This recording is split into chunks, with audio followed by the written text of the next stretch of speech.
الحمد لله رب العالمين،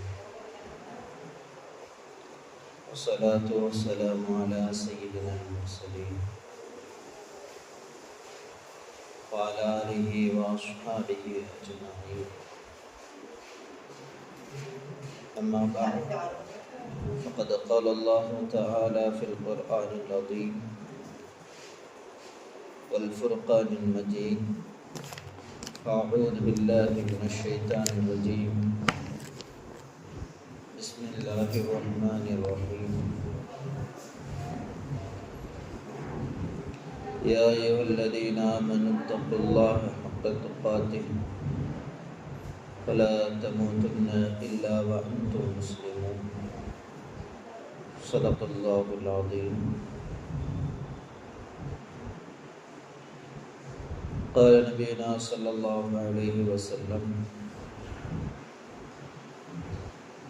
كل بني آدم خطاؤون وخير الخطائين التوابون،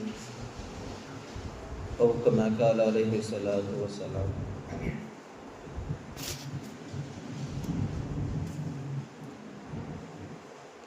ربي اشرح لي صدري ويسر لي أمري واحلل عقدة من لساني يفقهوا قولي. ربي زدني علما وحلما وفهما عقلا كاملا. எல்லா புகழும் புகழ்ச்சியும் ஏக இறைவனான அல்லாஹ் ரப்பல் ஆலமீன் ஒருவனுக்கே உரித்தானது. ஸலாத்தும் ஸலாமும் கண்மணி நாயகம் ஸல்லல்லாஹு அலைஹி வஸல்லம் அவர்கள் மீதும், அவர்களுடைய அடிச்சுவடையபடியே பின்பற்றி நடந்த சத்திய சஹாபாக்கள், தாபீன்கள், தபா தாபீன்கள், இந்த உலகத்தில் வாழக்கூடிய முஸ்லிமான ஆண் பெண்கள், குறிப்பாக இங்கு வருகை தந்திருக்கக்கூடிய நம் அனைவர்களின் மீதும் அல்லாஹ் ரப்பல் ஆலமீன் என்றென்றும் நிலவ செய்வானாக. ஆமீன். கண்ணியத்திற்குரிய அல்லாஹ்வின் நல்லடியார்களே, அல்லாஹ் ரப்பல் ஆலமீன் அடியார்களிடத்திலிருந்து இறையச்சத்தை உருவாக்குவதற்காக, அல்லாஹ்வை பயந்து நடக்கக்கூடிய தன்மையை மனிதர்களிடத்தில் உருவாக்குவதற்காக அல்லாஹ் ரமலானை கடமையாக்கி இருப்பதாக தன்னுடைய திருமறையில் அல்லாஹ் சொல்லி காட்டுகிறான். கண்மணி நாயகம் ஸல்லல்லாஹு அலைஹி வஸல்லம் அவர்களும் இந்த சமுதாயத்திற்கு ரமலான் கடமையானது ரப்பை அல்லாஹ்வை நெருங்குவதற்கான நற்காரியங்களை செய்ய வேண்டும் என்பதற்காக, அல்லாஹ்வுடைய இறையச்சத்தை உருவாக்கி கொள்ள வேண்டும் என்பதற்காகத்தான் வெறும் பசித்திருப்பதோ, தாவித்திருப்பதோ, இரவு நேரத்தில் நின்று கால் இழிக்க நின்று தொழுகுவதோ, அதை கொண்டு எந்த பிரயோஜனமும் இல்லை, ஹராமானதை விட்டும் ஒதுங்கி நடக்காத வரை என்பதை எல்லாம் பார்த்தோம். இந்த நிலையில் ரமலானை அடைந்து கொண்ட நாம் ரமலானுடைய ஆரம்ப நாட்களில் செய்ய வேண்டிய முதலாக செய்ய வேண்டிய அமல்கள் என்ன? ரமலானை அடைந்ததற்கு பின்பு ஒவ்வொரு அடியார்களும்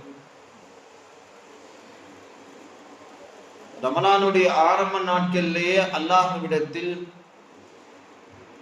அல்லாஹ்விற்காக நம்முடைய வாழ்நாளில் நாம் செய்ய வேண்டிய, சரி செய்து கொள்ள வேண்டிய 3 முக்கியமான காரியங்கள் இருக்கின்றது. நம்முடைய வாழ்க்கையில் நாம் உருவாக்கி கொள்ளக்கூடிய, மேம்படுத்திக் கொள்ள வேண்டிய 3 நற்காரியங்கள். அதுல ஒன்று, முதலாவது அத்தௌபா. அல்லாஹ்விடத்தில் நம்முடைய ரமலானிற்கு முன் இருந்த அனைத்து பாவத்திற்கும் இப்பொழுதே ஆரம்பத்திலேயே அல்லாஹ்விடத்துல பாவ மன்னிப்பு கேட்க வேண்டும். ரமலானிற்கு சென்ற ரமலானில் இருந்து இந்த ரமலான் ஆரம்பிக்கக்கூடிய முதலாவது ரமலானை ஆரம்பிக்கிறதுக்கு முன்னால் வரை நம்முடைய வாழ்நாளில் சொல்லால், செயலால், நாட்டத்தால், பார்வையால், கேள்வியால் என்று அல்லாஹுக்கும் அல்லாஹுடைய தூதருக்கும் எதெல்லாம் வெறுப்புக்குரியதோ, கோபத்தை உண்டாக்கக்கூடியதோ அந்த காரியங்களை எல்லாம் செய்திருந்தால் அல்லாஹ்விடத்தில் முதலாவதாக தௌபாவை மேற்கொள்ள வேண்டும். கண்ணியத்திற்குரிய அல்லாஹ்வின் நல்லடியார்களே, உலகத்தில் பிறந்திருக்கக்கூடிய அத்தனை மனிதர்களும் பாவிகள். நபிமார்களை தவிர்த்து மனிதர்களாக உலகத்தில் பிறந்த அத்தனை நபர்களையும் அல்லாஹ்வுடைய தூதர் ஸல்லல்லாஹு அலைஹி வஸல்லம் அவர்கள் இப்படி அறிமுகப்படுத்துவார்கள். குல்லு பனி ஆதம ஹத்தாஉன். ஆதமுடைய மகன்களாக ஆதம் அலைஹிஸ்ஸலாத்து வஸலாம் அவர்களுடைய குழந்தைகளாக உலகத்தில் பிறந்திருக்கக்கூடிய இந்த மனிதர்கள் குல்லு பனி ஆதம ஹத்தாஉன், அத்தனை நபர்களும் பாவம் செய்யக்கூடியவர்கள். எல்லாருடைய வாழ்க்கையிலையும் அல்லாஹ் பாவத்தை ஏற்படுத்துவார். ஒவ்வொருவருடைய பாவத்தையும் அவருடைய வாழ்க்கைக்கு, அவருடைய வாழ்க்கை முறைக்கு தகுதியாக தக்க அல்லாஹ் அவர்களுக்கு அவர்களுடைய பாவங்கள் ஏற்படும். ஒரு மனிதன் தான் பாவியே இல்லை என்று சொன்னால் அவன் பகிரங்கமான பொய் சொல்லுகின்றான் என்பது கிடையாது. உலகத்துல பாவமே செய்யாம யாருமே இருக்க முடியாது. பாவமே செய்யாமல் இருக்கின்றார்கள் என்றால் கண்மணி நாயகம் ஸல்லல்லாஹு அலைஹி வஸல்லம் அவர்களும் அவர்களை போன்ற நபிமார்கள் மட்டுமே அல்லாஹ்வுக்கு மாறு செய்யாத, அல்லாஹ்வுடைய கட்டளைக்கு மாற்றமாக நடக்காத, அல்லாஹ்வுக்கு புறம்பாக நடக்காத ஜீவன்கள், ஆத்மாக்கள் என்றால் அது நபிமார்கள் மட்டும்தான். நபிமார்களை தவிர்த்து நபி தோழர்களாக இருந்தாலும் சரி, அல்லது அதற்கு பின்னால் இருக்கக்கூடிய இறைநேசர்களாக இருந்தாலும் சரி, எல்லாருடைய வாழ்க்கையிலையும் அல்லாஹ் தவறுகளையும் சருகுதல்களையும் அல்லாஹ் ஏற்படுத்துகிறார். இந்த அடிப்படையில தான் அல்லாஹ்வுடைய தூதர் சொன்னார்கள், குல்லு பனி ஆதம ஹத்தாஉன், மனிதர்களாக பிறக்கக்கூடிய அத்தனை நபர்களும் பாவிகள். வகைருல் ஹத்தாஇன அத்தவ்வாபுன், அப்படி பாவிகளாக இருக்கக்கூடியவர்கள் ஆக சிறந்தவர்கள் யார்? அல்லாஹ்விடத்துல கையேந்தி தங்களுடைய பாவங்களை அல்லாஹ்விடத்துல மன்றாடக்கூடியவர்கள். யா அல்லாஹ், எங்களுடைய பாவங்களை மன்னித்து விடு என்று ரமலானுடைய ஆரம்பத்திலேயே அல்லாஹ்விடத்துல கையேந்துகிறார். ரமலானுக்கு முன்னிருந்த அத்தனை பாவங்களையும் ரமலான் வந்த ஆரம்ப நாட்களிலே அல்லாஹ்விடத்தில் கையேந்தி அந்த பாவங்களுக்கு பாவ மீழ்ச்சி, பாவ மன்னிப்பை பெற்றுக் கொள்வதுதான் ரமலானை அடைந்த ஒவ்வொரு முஸ்லிமான ஆண் பெண்கள் மீது தலையாகிய கடமை, முதல் கடமை. நம்மளுடைய பாவங்களை ரமலானுடைய ஆரம்பத்திலேயே கழுவி விட வேண்டும். யா அல்லாஹ், தெரியாமல் தெரிந்து செய்த அத்தனை பாவங்களையும் உன்னிடத்தில் தௌபா செய்கின்றேன், மன்னிப்பு கேட்கின்றேன்.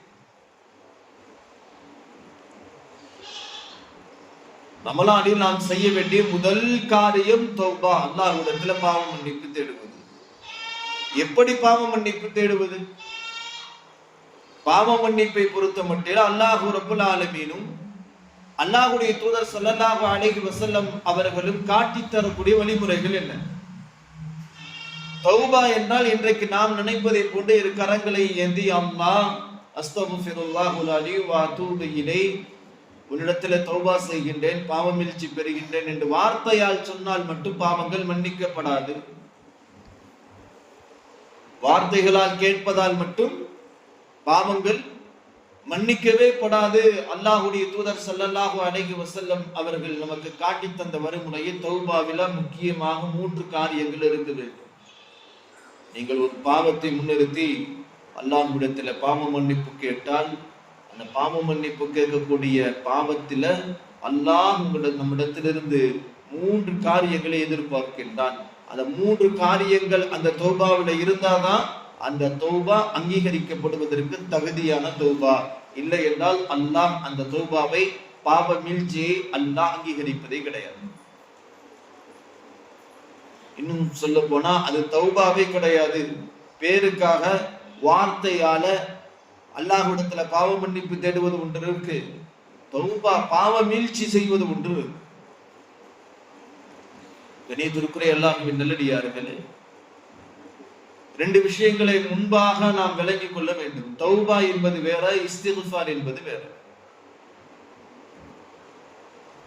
அல்லாஹ்வுடைய தூதர் ஸல்லல்லாஹு அலைஹி வஸல்லம் அவர்கள் சொன்னார்கள், ஒவ்வொரு நாளும் அல்லாஹ்வுடைய தூதருடைய வாழ்க்கையில முன்பின் பாவங்கள் நிகழாது, நிகழ்ந்திருந்தாலும் நிகழக்கூடியதாக இருந்தாலும் அல்லாஹ் எல்லாம் முன்பாகவே மன்னித்து விட்டதாக அல்லாஹ் தன்னுடைய திருமறையில பறைசாட்டி வாக்குறுதி கொடுத்திருக்கின்றான் என்பதை நாம் முன்பதாகவே அறிந்திருக்கிறோம். நபியுடைய வாழ்க்கையில எந்த பாவங்களும் கிடையாது, நபி பாவம் செய்ய மாட்டார்கள். அப்படி பாவம் ஒருவேளை நிகழ்ந்திருந்தாலும் அல்லாஹ் தன்னுடைய திருமறையில வாக்களிக்கிறான், நபியே உங்களுடைய முன்பின் பாவங்களை நான் அழித்து விட்டேன், மன்னித்து விட்டேன் என்று. அப்படிப்பட்ட அல்லாஹ்வுடைய தூதர் ஸல்லல்லாஹு அலைஹி வஸல்லம் அவர்கள் நமக்கு சொல்லி தருகின்றார்கள், நான் அல்லாஹ்வுடைய தூதர் சொல்லுகின்றார்கள், நான் ஒவ்வொரு நாளும் அல்லாஹ்விடத்திலே 100 முறை இஸ்திக்ஃபார் செய்கின்றேன். ஒவ்வொரு நாளும் அஸ்தக்ஃபிருல்லாஹுல் அஸீம் அஸ்தக்ஃபிருல்லாஹுல் அலீம் என்று அல்லாஹ்விடத்திலே நான் ஒவ்வொரு நாளும் 100 முறை இஸ்திக்ஃபார் செய்கின்றேன். பாவமே இல்லாத நபியே அல்லாஹ்விடத்திலே இஸ்திக்ஃபார் செய்கின்றார். மற்றொரு அறிவிப்பில் பார்க்கின்றோம், அல்லாஹ்வுடைய தூதர் ஸல்லல்லாஹு அலைஹி வஸல்லம் அவர்கள் சொல்லுகின்றார்கள், ஒரு நாளைக்கு 80 முறை நான் அல்லாஹ்விடத்தில் இஸ்திக்ஃபார் செய்கின்றேன். இஸ்திக்ஃபார் என்பது பாவங்கள் செய்திருந்தாலும் பாவங்கள் செய்யாவிட்டாலும் பொதுவாக அல்லாஹ்விடத்தில் நம்முடைய அந்தஸ்துகள் உயர்த்தப்பட வேண்டும் என்றால், சொர்க்கத்தில் உயர்ந்த இடத்தை அடைய வேண்டும் என்றால், அல்லாஹ்வுடைய நெருக்கத்தை பெற வேண்டும் என்றால், பாவமே செய்யாவிட்டாலும் கூட அல்லாஹ்விடத்துல பாவ மன்னிப்பு தேடுவது, யா அல்லாஹ் என்னை மன்னித்து விடு என்று கேட்பது பேரு இஸ்திக்ஃபார். இது வாயால் திக்ரா பயன்படுத்தினாலும் இது ஏற்றுக்கொள்ளப்படும். ஒரு மனிதர் சுப்ஹானல்லாஹ் என்று தஸ்பீஹ் செய்வதை போன்று இஸ்திக்ஃபார் அஸ்தக்ஃபிருல்லாஹ் என்று தஸ்பீஹ் செய்தாலும் அந்த வார்த்தைகள் அதை ஏற்றுக்கொள்ளப்படும். அதற்கு எந்த நிபந்தனையும் தேவையில்லை. அல்லாஹ்விடத்தில் இஸ்திக்ஃபார் செய்வதற்கு எந்த ஒரு காரியமும் அல்லாஹ் எதிர்பார்ப்பதில்லை. ஆனால் தௌபா என்று பாவ வீழ்ச்சிக்குள்ள நம்ம வருவோமேயானால் தௌபா செய்வதற்கு குறிப்பிட்ட சில காரியங்கள் நம்மிடத்தில் இருக்க வேண்டும். தௌபா எதற்கு தௌபா செய்வோம்?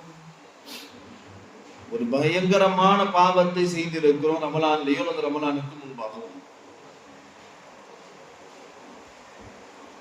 பெரும் பாவங்கள், மார்க்கத்தில் அனுமதி அளிக்கப்படாத, செய்யக்கூடாத, நெருங்காதீர்கள் என்று கண்மணி நாயகம் ஸல்லல்லாஹு அலைஹி வஸல்லம் அவர்களும் அல்லாஹ் ரப்புல் ஆலமீனும் தன்னுடைய திருமறையிலும் நபி ஸல்லல்லாஹு அலைஹி வஸல்லம் நபி மொழியிலும் இந்த பாவத்தின் பக்கம் எல்லாம் நீங்கள் நெருங்காதீர்கள், இதெல்லாம் உங்களை நரகத்தில் கொண்டு போய் தள்ளக்கூடிய கொடிய பாவங்கள் என்று அடையாளம் காட்டிய பாவங்களை ரமலானிற்கு முன்பாகவோ அல்லது ரமலான் அல்லாஹ் பாதுகாக்கணும் ரமலான் வந்ததற்கு பின்பாகவோ அப்படிப்பட்ட கொடிய பாவங்களை நாம் செய்திருந்தால் அந்த பாவங்கள் மன்னிக்கப்படுவதற்காக அஸ்தக்ஃபிருல்லாஹ் என்ற வார்த்தையை மட்டும் சொன்னால் மன்னிக்கப்படவே படாது. அதற்கு தௌபா பாவ மீழ்ச்சி செய்ய வேண்டும். மார்க்க அறிஞர்கள் நமக்கு வழிகாட்டுகின்றார்கள், உங்களுடைய தௌபாவை நீங்கள் எவ்வாறு அமைத்துக் கொள்ள வேண்டும். ஒரு மனிதர் அல்லாஹ்வுடைய இறைநேசர், அல்லாஹ்வுடைய நெருக்கத்தை பெற வேண்டும் என்ற ஆவலில் ரமலான் வந்ததற்கு பின்னால் அல்லாஹ் பாவ மன்னிப்பை வாரி வழங்குகிறான், அல்லாஹ் ரஹ்மத்தை இறக்குகிறான். இந்த நேரத்தில் நம்முடைய பாவங்களை எல்லாம் முன்னிறுத்தி அல்லாஹ்விடத்துல தௌபா செய்தால் அல்லாஹ் நம்முடைய பாவங்களை எல்லாம் மன்னித்து விடுவான் என்ற ஆவலில் அல்லாஹ்விடத்துல கையேந்துவதற்கு முன்னால் கண்ணியத்திற்குரியவர்களே, அல்லாஹ்வும் அல்லாஹ்வுடைய தூதரும் சொல்லுகின்றார்கள், தௌபா மீட்சி செய்யக்கூடியவர்களே, நீங்க முதல்ல எந்த பாவத்தை அல்லாஹ்விடத்துல தௌபா செய்ய போகின்றீர்களோ அந்த பாவத்தை முழுமையாக வெறுக்க வேண்டும். அந்த பாவத்தின் மீது உங்களுக்கு வெறுப்பு ஏற்பட வேண்டும். முதல் தௌபா செய்யக்கூடியவர் ஏற்படுத்த வேண்டிய முதல் காரியம் ஹராமான பேச்சா, அல்லது ஒரு மனிதன் அடுத்தவர்களுடைய பொருளை திருடி விட்டான், அடுத்தவர்களை தகாத வார்த்தையில் பேசுகிறான், அல்லது அடுத்தவர்களை பற்றி புறம் பேசி இருக்கின்றோம், அல்லது பொய் சொல்லி இருக்கின்றார், கடுமையான பொய் சொல்லி இருக்கின்றார், அல்லது திருட்டு, விபச்சாரம், இப்படி கடுமையான பாவங்களை ஒரு மனிதன் செய்ததற்கு பின்னால் அந்த பாவத்தை அல்லாஹ்விடத்தில் கையேந்தி தௌபா செய்ய போகின்றார் என்றால் முதலாக அந்த பாவத்தின் மீது அவருக்கு வெறுப்பு இருக்கணும். அல்லாஹ் இதை நான் கடுமையாக இந்த பாவத்தை வெறுக்கிறேன், உனக்கு பிடிக்காத, உன்னுடைய நபிக்கு பிடிக்காத இந்த பாவத்தை நான் கடுமையாக வெறுக்கிறேன் அப்படிங்கிற முதலாவது தன்மை இருக்க வேண்டும். அந்த பாவத்தின் மீது வெறுப்பெல்லாம் இல்லை, அந்த பாவத்தை நினைத்து ஆனந்தப்படக்கூடிய நிலையில் தான் இருக்கிறார். ஏற்கனவே செய்த பாவங்களை நினைத்து சந்தோஷம் அடையக்கூடிய நிலையில் தான் அந்த உள்ளம் இருக்கின்றது என்றால், கண்ணியத்திற்குரியவர்களே, எத்தனை முறை ரமலானிலும் லைலத்துல் கத்ருடைய இரவிலும் காபத்துல்லாவுடைய திரையை பிடித்து அழுதாலும் அல்லாஹ் அந்த பாவங்களை மன்னிப்பது கிடையாது. நன்றாக ஞாபகம் வைக்க வேண்டும். எந்த தௌபா, எந்த பாவத்திற்காக அல்லாஹ்விடத்தில் தௌபா செய்கின்றோமோ அந்த பாவத்தின் மீது முதலாவதாக வெறுப்பை ஏற்படுத்த வேண்டும். இரண்டாவது, இதுவரையும் அந்த பாவத்தில் ஈடுபட்டு இருந்ததற்காக கை சேதம் அடைய வேண்டும். இப்படி நடந்துவிட்டது என்று மனிதன் தன்னைத்தானே இழிவாக கை சேதமான நிலையில், உதாரணத்துக்கு ஒரு மனிதன் ஒரு பெரிய வியாபாரத்தை செய்யலாம், பல நாட்களாக செய்து வரக்கூடிய வியாபாரம் திடீரென்று அல்லாஹ் பாதுகாக்கணும் ஒரு நீண்ட நெடிய நாட்களாக நஷ்டத்திலே போய் முழுக்க அவனுடைய எல்லா பொருட்களும் நாசமாகிவிட்டது. இறுதியாக அவனுடைய வியாபாரத்தை இழுத்து மூடக்கூடிய நிலையில் அந்த மனிதனுடைய கை சேதம் எந்த அளவுக்கு இருக்கும், தன்னைத்தானே அவன் எந்த அளவுக்கு பழித்துக் கொள்வான். இந்தந்த இடங்களை எல்லாம் நீ கவனமாக இருந்திருக்கலாம், இப்படிப்பட்ட நிலையெல்லாம் நீ கவனமாக வியாபாரத்தை மேற்கொண்டிருந்தால் உனக்கு லாபம் கிடைத்திருக்குமே என்ற தன்னைத்தானே இழித்து பழித்து கூறுவான் அல்லவா? அதே போன்று அல்லாஹும் அல்லாஹ்வுடைய தூதரும் சொல்லுகின்றார்கள், அந்த பாவத்தை செய்ததிலிருந்து உன்னுடைய பாவ நிலைமை எப்படி இருக்க வேண்டும்? இப்படிப்பட்ட பாவத்தை எல்லாம் செய்து விட்டோமே, அல்லாஹுக்கும் அல்லாஹ்வுடைய தூதருக்கும் வெறுப்பான காரியத்தை எல்லாம் செய்து விட்டோமே என்ற எண்ணம், தன்னைத்தானே இழித்து பழித்து பேசக்கூடிய எண்ணக்கூடிய எண்ணம் இரண்டாவதாக தௌபா செய்யக்கூடியவருக்கு இருக்க வேண்டும்.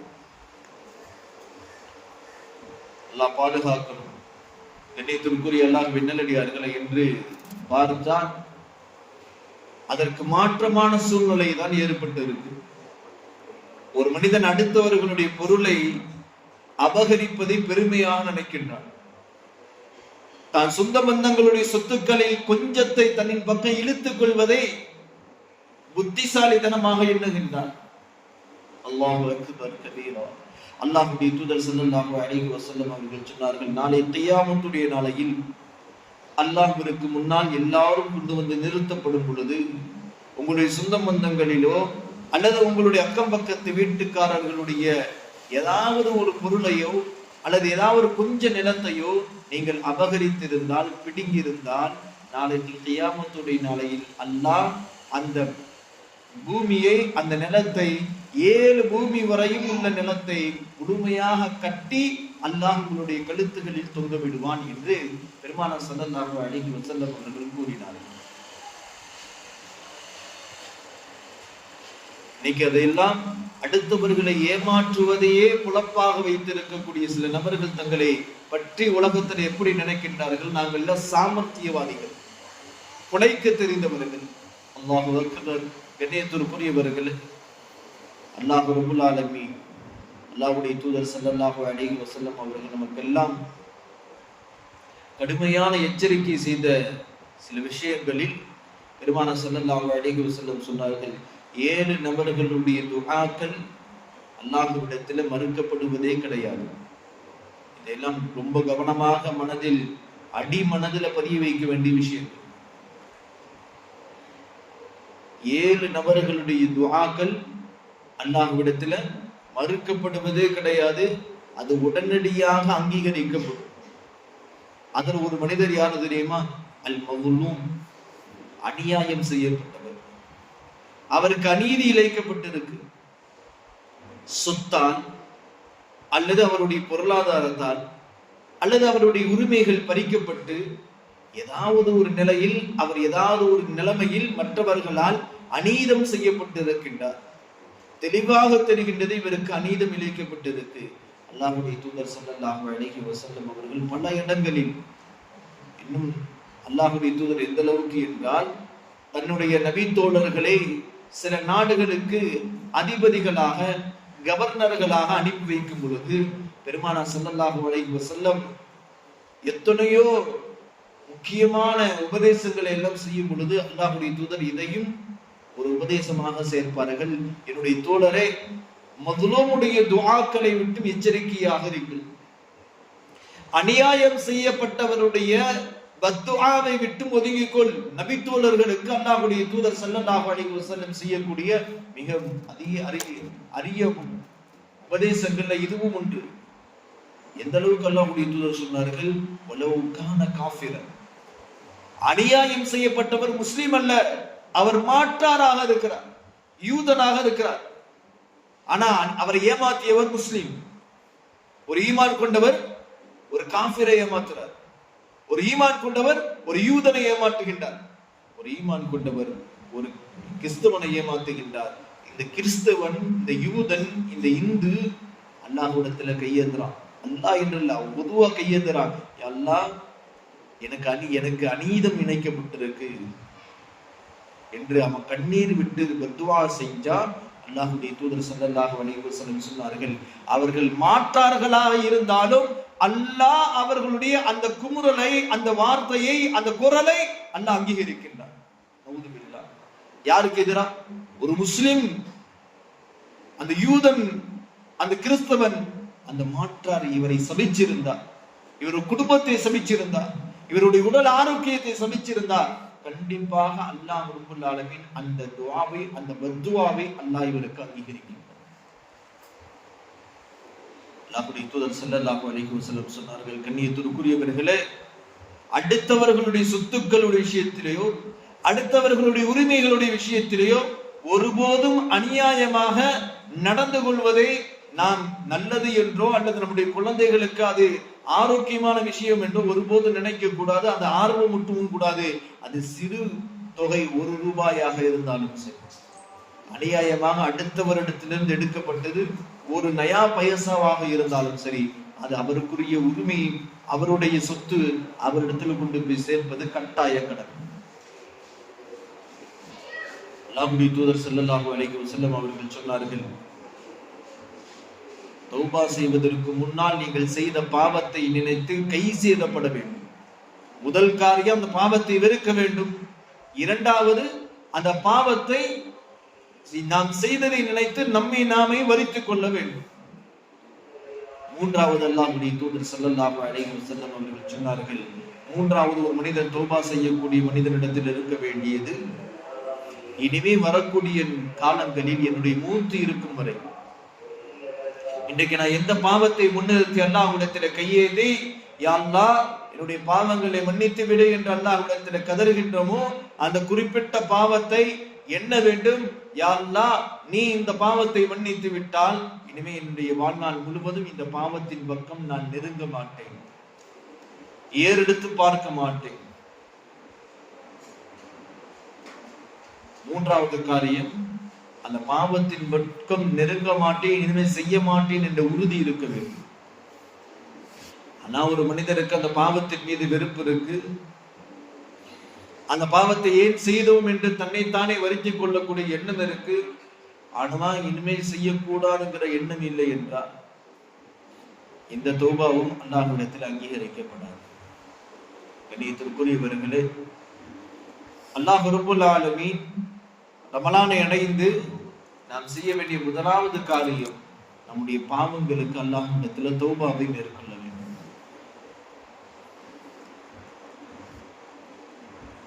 நம்முடைய வாழ்க்கை என்பது ஒரு நிமித்தி வைக்கப்பட்ட ஒரு பாத்திரத்தை போன்றது.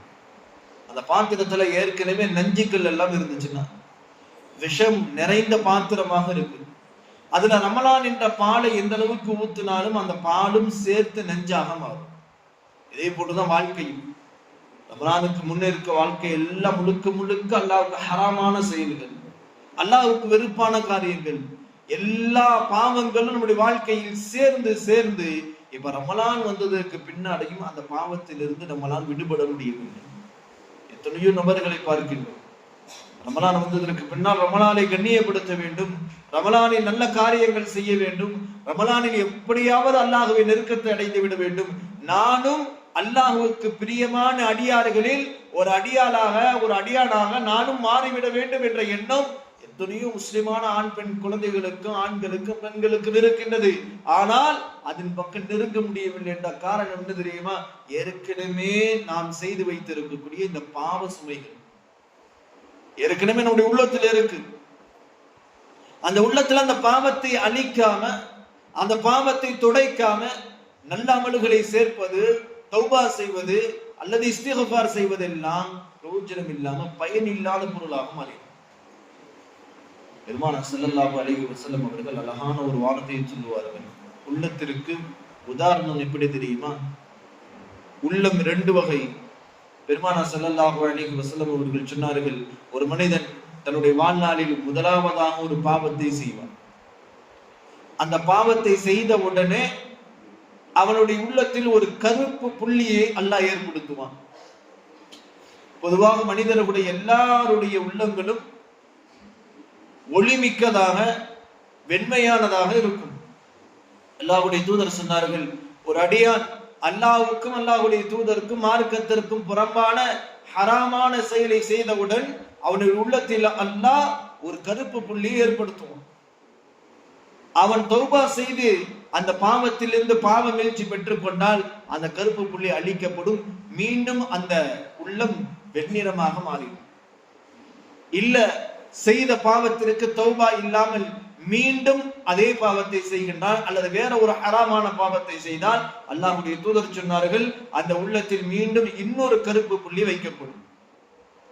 இவ்வாறு பாவம் செய்து கொண்டு இருக்க ஒவ்வொரு பாவத்திற்கும் ஒவ்வொரு கருப்பு புள்ளி வைத்து அல்லாஹ்வுடைய தூதர் சொன்னார்கள், கடைசியில் அந்த உள்ளம் முழுக்க முழுக்க கரும் நிறம் உடையதாக கருப்பு நிறத்தினுடைய உள்ளமாக மாறிவிடும். அல்லாஹ்வுடைய தூதர் சொன்னார்கள், நீங்கள் அதற்கு பின் அந்த உள்ளத்தில் ஹலாலை ஹலால் என்று ஹராமை ஹராம் என்று பிரித்து அறியக்கூடிய எந்த தன்மையும் இருக்காது. சுப்ஹானல்லாஹ். இந்த இடத்துல ஒரு முக்கியமான விஷயத்தை ஞாபகப்படுத்துகிறோம். ஹலாலை ஹலால் என்று ஹராமை ஹராம் என்று விளங்காத உள்ளம் என்று சொல்லும் பொழுது கண்ணியத்திற்குரியவர்களே, இந்த இஸ்லாமியர்களிடத்தில் இருக்கக்கூடிய பெரிய ஒரு பலகீனம் என்ன தெரியுமா? இஸ்லாமிய ஊர், இஸ்லாமிய சிந்தனையில், இஸ்லாமிய குடும்பத்தில் இஸ்லாமியர்கள் மார்க்க சட்டங்கள் எல்லாம் நிறைந்திருக்கக்கூடிய இடத்தில் வாழக்கூடிய இஸ்லாமியர்களிடத்துல கூட பார்க்கிறோம், நமக்கெல்லாம் ஒரு சந்தேகம் எழும். அல்லாஹ்விடத்துல தௌபா செய்யறோம், அல்லாஹ்விடத்துல தேவைகளை கேட்கிறோம். ரமலானில் லைலத்துல் கத்ருடைய இரவுல காபத்துல்லாவுல உம்ரா ஹஜ்ஜுகள் செய்யும் பொழுதெல்லாம், ஆனா எந்த துஆக்களும் அங்கீகரிக்கப்படுவதாகவே தெரியல அப்படிங்கிற ஒரு சந்தேகம் நமக்கு இருந்து கொண்டு இருக்கு. எத்தனையோ துஆக்களை இரவு நேரத்துல தஹஜ்ஜுடைய நேரத்துல அழுது தொழுது அல்லாஹ்விடத்துல கேட்டாலும் அங்கீகரிக்கப்படுவதில்லையே என்பதற்கு அல்லாஹ்வுடைய தூதர் ஸல்லல்லாஹு அலைஹி வஸல்லம் அவர்கள் சொன்னார்கள். பெருமானார் ஸல்லல்லாஹு அலைஹி வஸல்லம், சில மனிதர்கள் அல்லாஹ்விடத்துல கையேந்துவார்கள், ஆனால் அவர்களிடத்துல எந்த பெரும்பாவங்கள் எல்லாம் இருக்காது, நல்ல மனிதர்களாக இருப்பார்கள். ஆனாலும் அல்லாஹ்விடத்துல கையேந்தினால் அவர்களுடைய கையேந்தலுக்கு அல்லாஹ் பதில் தர மாட்டார். என்ன தெரியுமா காரணம்? அல்லாஹ்வுடைய தூதர் ஸல்லல்லாஹு அலைஹி வஸல்லம் சொன்னார்கள், அவர் உண்ணக்கூடிய உணவு ஹராமாக இருக்கும். அவர் உண்ணக்கூடிய உணவு ஹராமாக இருக்கும். உண்ணக்கூடிய உணவு ஹராம் என்றால் நாமெல்லாம் இன்னைக்கு யாருடைய பொருட்களையும் பிடுங்கி அதிலிருந்து சாப்பிடக்கூடியவர்கள் அல்ல. ஆனால் ஹலாலாக நம்முடைய வீட்டில் சம்பாதித்து ஆண்கள் தரக்கூடிய அந்த ஹலாலான உணவை நாம் ஹராமாக மாற்றுகின்றோம். எப்படி? எந்த ஊர்ல ஒரு பயணத்துல செய்யக்கூடியவர்கள் ஒரு பயணம் செய்து ஒரு ஊர்ல இருந்து இன்னொரு ஊருக்கு போறாங்க, தன்னுடைய உலக காரியங்களை ஏதோ ஒன்று நிறைவேற்றிக் கொள்வதற்கு அல்லது வேறொருக்கு போகும்போது அல்லாஹ் அக்பர், அல்லாஹ் பாதுகாக்க வேண்டும், தங்களுடைய காசை கொடுத்து ஒரு ஹலாலான காசை கொடுத்து ஹராம வாங்குறாங்க. என்ன, எந்த கடை என்று எந்த நிறுவனம் என்று தெரியாத உணவு நிறுவனங்கள்ல போய் அது ஹலாலான முறையில் அறுக்கப்பட்ட ஆடா அல்லது ஹலாலான முறையில் அறுக்கப்பட்ட கோழியா என்று தெரியாமலேயே உணவுக்காக வயிற்றை நிரப்ப வேண்டும் என்பதற்காக ஆண்களும் பெண்களும் குழந்தைகளும் இஸ்லாமியர்களும் ஒரு கடையில போய் அவன் சொல்லக்கூடிய வார்த்தை இது ஹலாலானதுதான் என்ற முடிவுக்கு வந்து அவன் அந்த கறியை வாங்கி சாப்பிடுறதற்கு இது ஹராம். உறுதியாக தெரியவில்லை அவர் முஸ்லிமா, அல்லது உறுதியாக தெரியவில்லை அவர் இஸ்லாமிய கடையில தான் முஸ்லிம்கள் அறுத்ததை தான் வாங்கி இருக்கிறாரா, அதை கொண்டுதான் அவர் சமைத்து இருக்கிறாரா, அல்லது நமக்கு கொடுக்கிறது அது ஹலாலான உணவு தானா என்ற எந்த தெளிவும் இல்லாமல் கண்ணியத்திற்குரியவர்களே, நம்முடைய காசை கொடுத்து ஒரு உணவை வாங்கி சாப்பிட்டு அல்லாஹ்வுடைய தூதர் சொன்னார்கள், உன்னுடைய உடலுக்குள்ள ஹராமானது உள்ள நுழையும். அல்லாஹ் ரப்பல் ஆலமீன் திருமறையில பல இடங்களில் கண்ணியத்திற்குரியவர்களே அல்லாஹ் எச்சரிக்கின்றான், யா அய்யுஹல் முஃமினூன், ஈமான் கொண்டவர்களே, நீங்கள் அல்லாஹ்வுடைய பெயர் சொல்லப்படாத எந்த மாமிசத்தையும் உண்ணாதீர்கள். அல்லாஹ்வுடைய பெயர் சொல்லி அறுக்கப்படாத எந்த கறியும் உங்களுடைய வயிற்றுக்குள் செல்லக்கூடாது என்று அல்லாஹ் திருமறையிலேயே கட்டளையிட்டிருக்கும் பொழுது அற்பமான சில மணி நேரத்தினுடைய உணவுக்காக வேண்டி இன்னைக்கு இஸ்லாமியர்களை பார்க்கிறோம். சுப்ஹானல்லாஹ், அல்லாஹ் பாதுகாக்கணும். ஆண்களுக்கும் சரி பெண்களுக்கும் சரி அந்த கவலையே கிடையாது, இது ஹலாலா ஹலால் இல்லையா, இது ஹலாலான முறையில் அறுக்கப்பட்ட உணவா இல்லது ஹராமான முறையில் அறுக்கப்பட்ட உணவா. நீங்க தொழுகலாம், நோன்பு வைக்கலாம், ஹஜ் செய்யலாம், எல்லா அமல்களும் அங்கீகரிக்கப்பட வேண்டும் என்றால் நாம் உண்ணக்கூடிய உணவு ஹலாலாக இருக்கும்.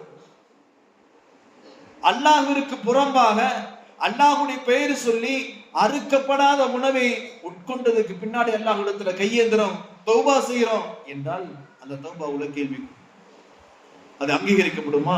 அல்லாஹ் கண்ணியத்திற்குரியவர்களே, நீங்களும் சரி உங்களுடைய குடும்பத்தார்களும் சரி, முக்கியமாக வெளிநாடுகள்ல வெளியூர்கள்ல இருக்கக்கூடிய நம்முடைய ஆண்களுக்கும் நம்முடைய குழந்தைகளுக்கும் சொல்லணும், எங்க சாப்பிட்டாலும் சரி எங்க கை நிலைத்தாலும் சரி அது அல்லாஹ்வுடைய பெயர் சொல்லி அறுக்கப்பட்டதுதானா என்று உறுதியாக தெரியாதவரை அதிலிருந்து ஒரு பிடி கூட ஒரு சின்ன உறுப்பை கூட எடுத்து வாயில வைக்க கூடாது. இது இஸ்லாமியர்களுடைய தலையான கடமை. அல்லாஹ் ரப்பல் ஆலமீன் மாட்டார்களுக்கும் முஸ்லிம்களுக்கு வேறுபடுத்தி காட்டுகிறார். இஸ்லாமியர்கள் அல்லாஹ்வுடைய பெயர் சொல்லி அறுக்கப்படாத எந்த மாமிசத்தையும் உண்ண மாட்டார்கள். அல்லாஹ் பாதுகாக்கணும். யார் அதை உண்ணுவார்? மாட்டார்கள் மட்டும்தான் அல்லாஹ்வுடைய பெயர் சொல்லி அறுக்கப்படாத மாமிசத்தை உண்ணுவார்கள். சொல்லுங்க, அல்லாஹ் நம்மளை எல்லாம் பாதுகாக்கணும். நாம் அப்படி ஒரு உணவை எடுத்து உண்ணும் பொழுது நாம் முஸ்லிமாக இருக்குமா? இது முஸ்லிம்களோட அடையாளமா? யார் எதை தந்தாலும் உண்ணுவது, யார் எந்த மாமிசத்தை கொடுத்தாலும் உண்ணுவது. இங்க பிரச்சனை மாமிசம் மட்டும்தான். மாமிசம் அல்லாத ஒரு உணவு அது மாற்றார்கள் சமைத்து தருகின்றார்கள்னா தாராளமாக உண்ணலாம். மாமிசம் கலக்காத சைவ உணவாக இருந்தா, சைவ உணவு எதை எந்த இடத்துல சமைத்து கொடுத்தாலும் அதுல ஹலால் ஹராம் இல்லை, அல்ல அதுல பிரிக்கல. உதாரணத்துக்கு மீன் என்பது பொதுவாக ஹலால், அது அறுக்க வேண்டும் என்ற நிபந்தனைகள் கிடையாது. அதை சரியான முறையில பிஸ்மில்லா சொல்லிதான் அதை அறுக்க வேண்டும், பிஸ்மில்லா சொல்லிதான் மீனை சுத்தம் செய்ய வேண்டும் என்ற நிபந்தனைகள்லாம் கிடையாது.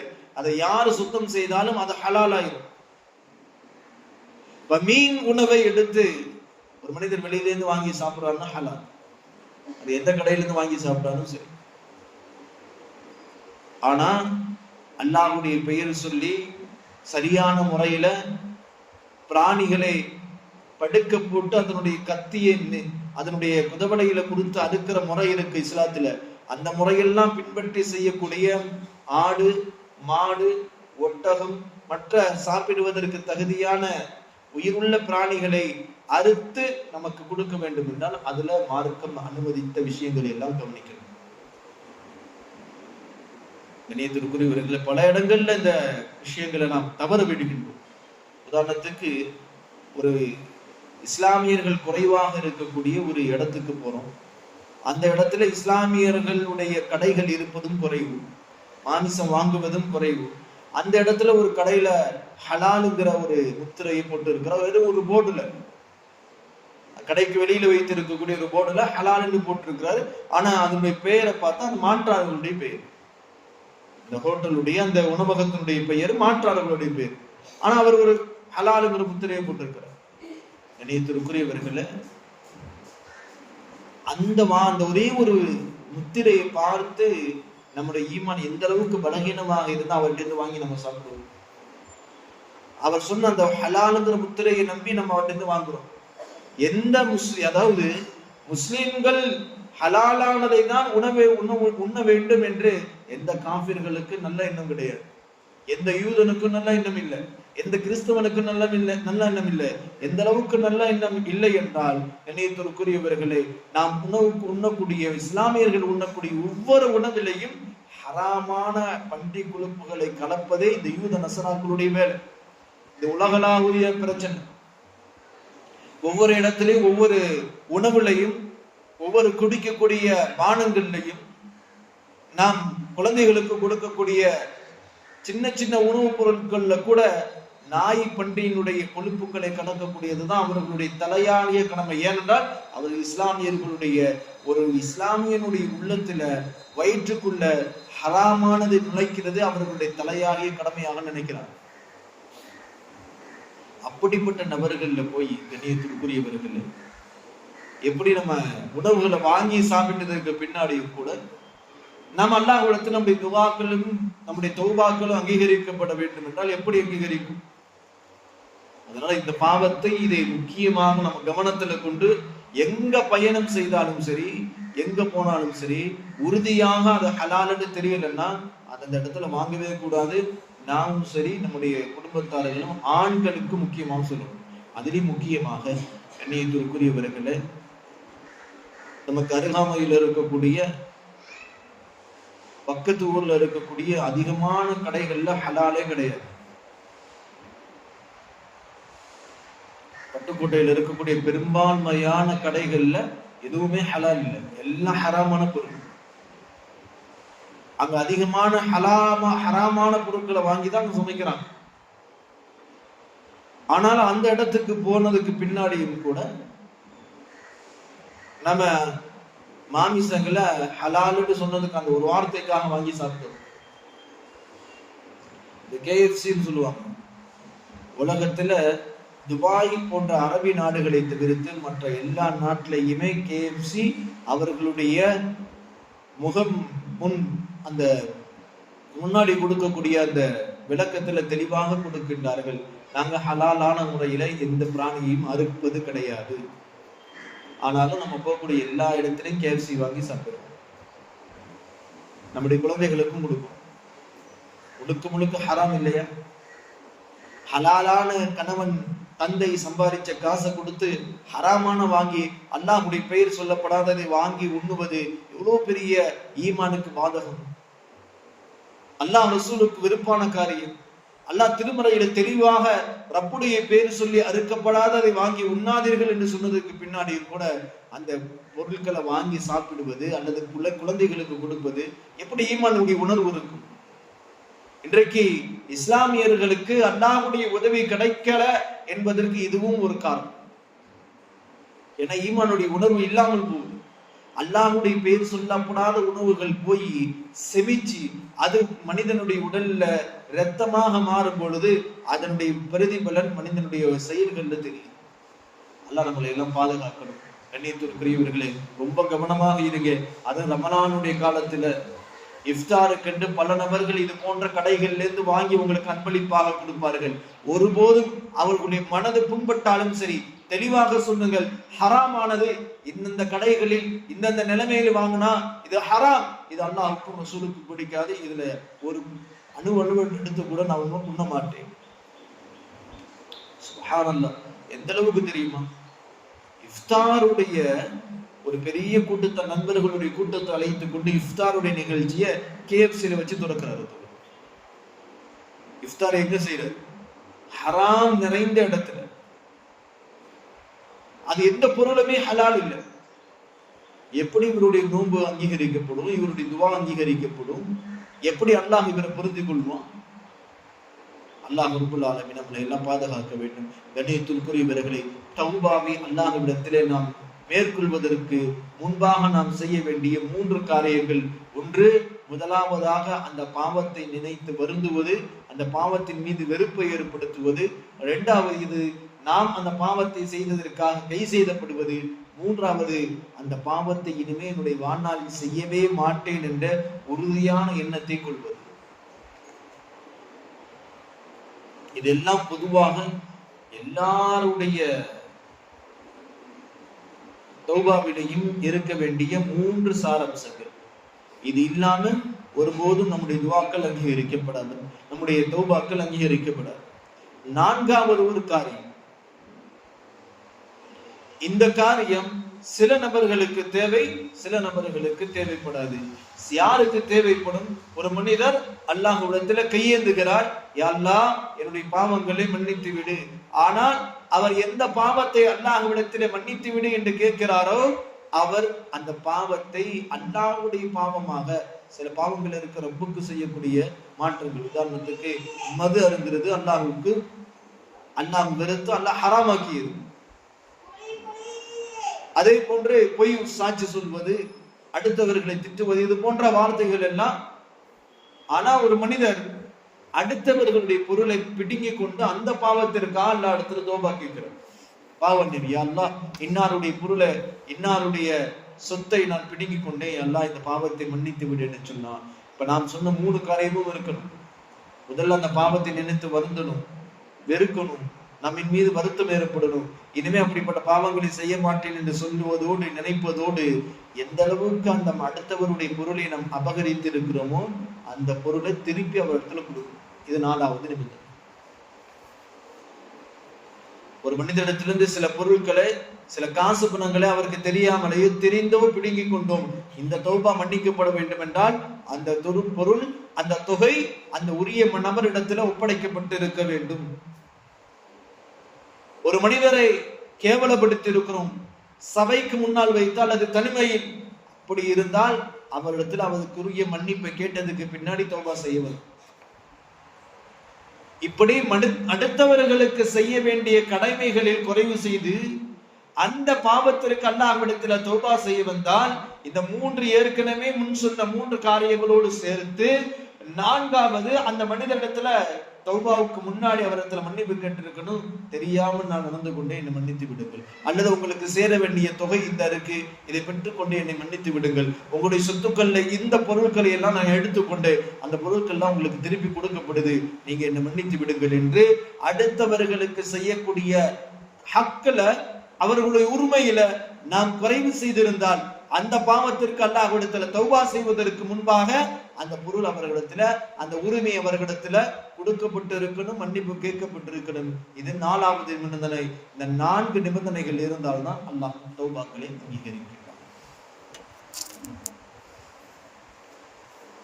இந்த 4ம் இல்லை என்றால் எவ்வளவுக்கு தௌபா நாம் செய்தாலும், கதறினாலும், அல்லாஹ்விடத்திலே மன்றாடினாலும், அல்லாஹ் ரப்பல் ஆலமீன் நஊது பில்லாஹ், அல்லாஹ் அப்படிப்பட்ட நிலைகளை விட்டு நம்மளை பாதுகாக்க வேண்டும். கண்ணியத்திற்குரியவர்களே, நம்முடைய துஆக்கள், நம்முடைய தௌபாக்கள் அல்லாஹ்விடத்தில் அங்கீகரிக்கப்படாது. அந்த தௌபாக்கள் எல்லாம் மீதமாக இருக்கும். நாம் இதையெல்லாம் சரி செய்யாத வரை நம்முடைய தௌபாக்கள் அல்லாஹ்விடத்தில் ஏற்றுக்கொள்ளப்படாது. அல்லாஹ் இந்த நிலைமையெல்லாம் விட்டு நம்மளை பாதுகாப்பார். ரமலானில் ஆரம்ப நாட்களில் இருக்கக்கூடிய நாம் முதலாவதாக செய்ய வேண்டியது நம்முடைய முன் பாவங்கள் எல்லாவற்றுக்கும் அல்லாஹ்விடத்தில் தௌபா செய்வது. குறிப்பாக ஒவ்வொரு ஃபரதான தொழுகைக்கு பின்னாடியும் அல்லாஹ்விடத்தில் தௌபா செய்யுங்கள். தராவிஹுடைய தொழுகைக்கு பின்னால், கியாமுல் லைலுக்கு பின்னால், குர்ஆன் ஓதி ஒரு ஜுசு அல்லது 2 ஜுசுக்கள் முடித்ததற்கு பின்னால். ஏன்னா குர்ஆன் ஓதும் போதெல்லாம் அல்லாஹ்வுடைய தூதர் ஸல்லல்லாஹு அலைஹி வஸல்லம் அவர்கள் சொன்னார்கள், எந்த அடியான் திருமறையை ஓதும் போதெல்லாம் அல்லாஹ்வுடைய தனிப்படையான ஒரு கவனம் அந்த அடியானின் பக்கம் திரும்பும். குர்ஆன் ஓதுவதை அல்லாஹ் ரப்பல் ஆலமீன் தனியாக கவனித்து கேட்கின்றான். அப்படி குர்ஆனை ஓதி முடிக்கும் பொழுது அல்லாஹ்விடத்துல தௌபாவை கேளுங்கள். ஆனா கண்ணியத்திற்குரிய அல்லாஹ்வின் நல்லடியார்களே, தௌபாக்கள் அதிகமாக அங்கீகரிக்கப்படக்கூடிய நேரம் சஹருடைய நேரம். நாம் வைக்கக்கூடிய சஹருடைய நேரம் அல்லாஹ் திருமறையிலே பல இடங்களை சொல்லி காண்பிக்கின்றான். மூமின்களுடைய அடையாளம் எப்படி இருக்கும்? அவர்கள் இரவு நேரத்துல நடுநிசையில் சஹருடைய நேரத்தில் இருந்தது இஸ்தக்ஃபிரூன், அல்லாஹ்விடத்துல பாவ மன்னிப்பு தேடுவார்கள்.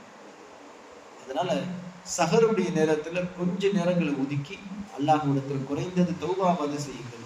அல்லாஹ் ரப்பல் ஆலமீன் அந்த நேரத்தில் செய்யக்கூடிய தௌபாக்களை அல்லாஹ் முழுமையாக அங்கீகரிக்கின்றான். ஆனால் நாம் சொன்ன நிபந்தனைகளும் ஞாபகத்தில் இருக்க வேண்டும். அந்த நிபந்தனைகளை மேற்கொண்டு நம்முடைய தௌபாக்களை நாம் ஏற்று அல்லாஹ்விடத்தில் முன்வைத்தால் அல்லாஹ் பாவங்களை மன்னிக்கக்கூடியவன், தௌபாக்களை அங்கீகரிக்கக்கூடியவன். அல்லாஹ் இந்த ரமலானில் அல்லாஹ் நம்முடைய முழுக்க இருக்கக்கூடிய எல்லா பாவங்களையும் அல்லாஹ் மன்னித்து அல்லாஹ் நரகத்திலிருந்து விடுதலை பெறக்கூடிய நற்பாக்கியவான் கூட்டத்தில் அல்லாஹ் நம்முடைய எல்லாம் ஆக்குவானாக. ஆக முதலாவது நாம் செய்யக்கூடிய அமல் தௌபாவை அல்லாஹ்விடத்தில் முன்வைக்க வேண்டும். இரண்டாவது, மூன்றாவது காரியங்களை வரக்கூடிய நாட்களில் பார்த்து அதன்படி அமல் செய்யக்கூடிய பாக்கியத்தை அல்லாஹ் நம் அனைவருக்கும் தருவானாக.